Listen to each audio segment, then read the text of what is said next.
I'm Matt Bouchard here in New York City for NAREIT's REIT Week 2018 Investor Conference. Joining me today is Bill Hankowsky, CEO of Liberty Property Trust. Bill, thanks so much for joining us. Thank you for having me. Now, Liberty has a long track record as a developer. What are you seeing in the way of overall construction prices, and do you think it's going to have an impact on new starts going forward? Yeah. There is absolutely an impact on construction prices, and it's manifesting itself in a variety of ways. One is just raw cost.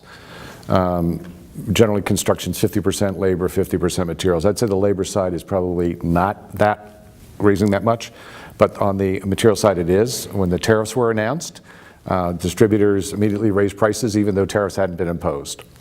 But the other place it's happening is land. So land is a big ingredient in development. All the easy sites have been used in this cycle. So the land's more expensive. The cost to improve it, so site work is more expensive. More of it's necessary, and off-sites. I have to widen the road or bring up a sewer line or something like that. You roll all that together and costs are up. Having said that, the good news in the industrial space is rents are up. And so rents are rising at least proportional to those costs.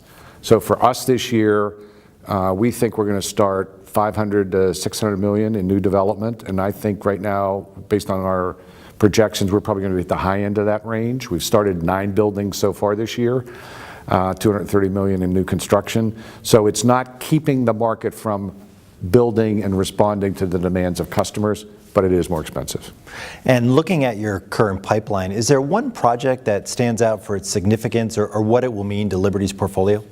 Yeah, our pipeline right now is one of the larger ones in the space. It's actually the largest percentage of total enterprise value as a percent of that. So we have 26 buildings under construction, over 7 million square feet in 17 markets with an overall yield of about 7.7. I don't think there's one building that jumps out to me. What's interesting is how much that pipeline reflects actually our overall portfolio. So an average Liberty building is about 190,000 square feet. The average building in the pipeline is 200,000 square feet. So we're building very similar to what we've had. What I think is interesting today versus years past is what you're trying to achieve with these buildings. So you're trying to achieve maximum flexibility. You want customers, the traditional logistics players, but you also need to respond to e-commerce. So I need higher ceiling heights. I need more dock doors. I need more land for employee parking if it's e-commerce, or for trailer storage if it's traditional logistics. So there's a real piece of functional obsolescence, and we're responding to that. And lastly, Liberty continues to redeploy capital from office sales into its industrial assets this year. How do you compete with other forms of capital that are looking to come in and compete for these assets? That's a great question. I mean, we're very excited to be in one of the hottest asset classes out there, which is industrial.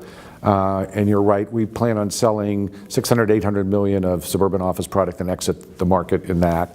And we're redeploying that. And we'd love to do it in Southern California, North Jersey, and Dallas, and Atlanta, and those kind of markets. But there's a lot of competition. So it's forcing us to spend a lot more time. We're knocking on doors. Would you like to sell your building? You're an owner, user, and I'll do a sell leaseback. You own a piece of ground and you were going to develop it, and I'll be your takeout. So we're trying to come up with slightly different ways. If it's a fully marketed building, we're probably not the buyer. I mean, what is exciting is how much capital is interested in deploying and owning industrial real estate. It has become a very acceptable asset class. It's a very hot asset class, performing quite well, and people want it. And so it's a lot harder, but it's worth that effort to own it and enjoy the benefit on the NAV side. Great. Bill, thank you so much for joining us. Thank you. For more from NAREIT's REIT Week, be sure to visit NAREIT's website, REIT.com.